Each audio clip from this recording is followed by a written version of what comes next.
When we look at the FMCG sector in China today, we see three major tectonic shifts that are impacting the whole sector. The first one is consumer shift. Consumers are changing. They have access to multiple channels, multiple brands, multiple categories, and they are making choices that they have never made before. The second shift is around retail. Retail channels are changing. Some of them are growing very fast, like digital, or growing well, like convenience stores. Others are declining, like the big box retailers. We also see a big change in the way consumers are eating their meals. It's a lot more dining out or delivery that is winning against cooking at home. The third shift is around distribution.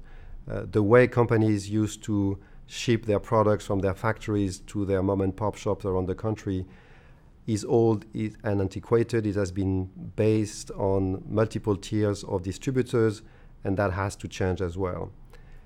And so the way for brands to react to those shifts is very simple. They have to transform themselves radically around multiple dimensions. First, they have to choose the categories where they can grow successfully, the high-speed categories, and progressively migrate their portfolio towards these high-growth categories. Second, they have to win with the winning channels. Convenience stores require on-the-go types of packages, and they have to adapt to that.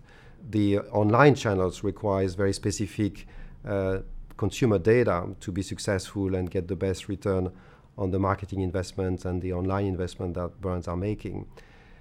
I talked about the restaurant channel. So many companies like Unilever and Fonterra have developed a food service division to go specifically after these restaurant channels. They need to continue to work with the big box retailers because this is still a big channel for them, an important channel, but it's a declining channel.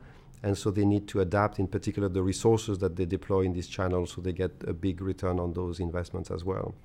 On top of that, as I mentioned, the brands have to rethink and redeploy their distribution system. And there are now technology solutions out there that will allow them to do that. But the price to pay is, of course, to bypass the current distribution system that they have been building for the last 20 years. And last but not least, given the slowdown in the FMCG sector, given the price pressure and the margin pressure that everybody is feeling today in China, brands also have to reduce their cost very systematically. So all in all, it's a big transformation agenda for these FMCG brands. And the only way they can do this successfully is to change their mindset, is to become a lot more entrepreneurial, develop a founder mentality, and that's the only way they will be successful against the Chinese brands.